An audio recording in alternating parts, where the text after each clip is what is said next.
Hey, what's up? It's Jake. Hey, if you were living under a rock, you might not have realized that one of the biggest boxing matches in all of boxing history just occurred last night. Floyd Mayweather, who is widely believed to be the greatest, or at least one of the greatest boxers to ever live, and Conor McGregor, who is possibly the biggest star of mixed martial arts in history, came together to have a boxing match. And even if you're not into combat sports and you think it was stupid, I think it's cool that there were 3 serious lessons that were taught from this boxing match. The first lesson that was taught is that no matter what, if you have a dream and a vision and you have the ambition and the work ethic to put it out there and go for it and work hard to achieve it, almost anything can happen. You know, there were a lot of people who felt like Conor McGregor had no business stepping into the ring with Floyd Mayweather, and Conor never saw it that way. Conor had the utmost confidence in himself. You know, a lot of people consider what he personifies as cockiness. There's a line, and he probably crosses it sometimes, but whether he's cocky or not, he's confident. You know, he truly believes that he's going to achieve the things he wants to achieve. And because of that belief in himself and his dedication to making those kinds of things come true, even when they seem far-fetched, I think there's a lot to be learned from that. If you have something that you really want to accomplish and you really want to make it happen, the only real super big obstacle that you're going to face is yourself. Most people don't have the wherewithal to make things happen. Most people don't have the work ethic or the dedication or the ambition or the drive or the confidence to not only try to do something, but to actually believe that they can do it. That conviction will lead you down a path of success. So that's a huge lesson that we can learn from Conor McGregor. Another lesson that we can learn from the fight is to be gracious in defeat. You know, Conor could have been a sore loser. He could have done his post-fight press conference and threw a fit because the referee stepped in and stopped the match before he was actually, knocked onto his back. The referee stepping in when he did, it was the right call. Conor could have been a sore loser, but he was a class act. He gave tons of respect to Floyd and Floyd's whole team and the sport of boxing and boxing fans and everyone involved. He still said that he appreciated the referee. He thought the referee did a great job, and he understood that it was stopped because he didn't throw enough punches and stuff like that.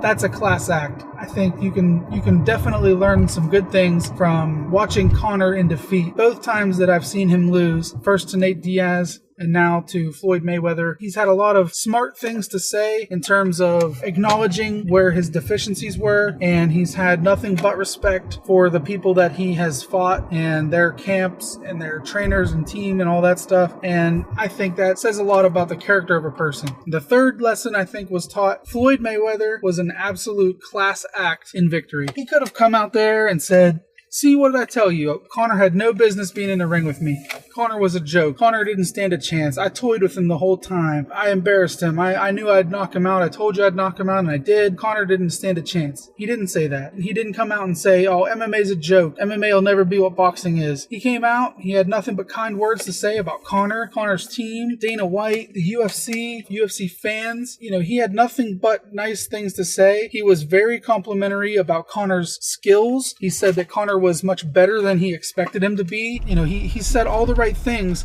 to make himself sound like someone who's cementing that legacy that he is the best to ever do it and a total class act. And so I really appreciated that from Floyd. I thought he showed a lot of humility in his victory. He didn't rub it in. He was thankful for the people who had supported him throughout his career and thankful to all the fans and everything.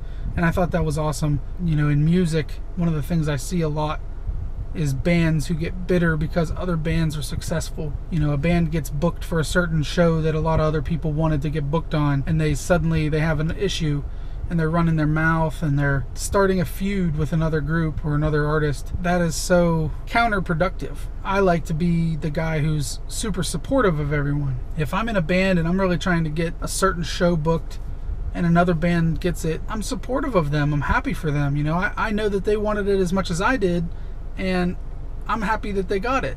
You know, it's better than no one getting it.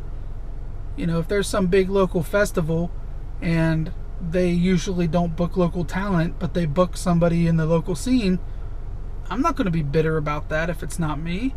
I'm going to be happy. I'm going to be like, hey, they didn't have to book anyone, but they booked you guys. That's awesome. Good for you, you know? I don't see any value in trying to tear other people down in the music scene, especially when you're in a small area like I am, where there's only a finite amount of fans and possible fans. And so if you take fans of another act and turn them into enemies of yours by running your mouth, now you've just cut your legs out. You know, I'd rather find ways to make another band's fans my fans. And the best way to do that is to be classy and to be supportive. I'm not saying you have to lie. I'm not saying you have to say nice things about somebody you detest. But if you detest someone, just don't say anything. You know, that's life 101, you know. If you don't have anything nice to say, don't say anything at all. That's an old phrase, but it really does make sense in business and in music and anything like that where the public opinion of you matters. So if you can take something away from a sporting event, even if it's something minor, apply that to your life.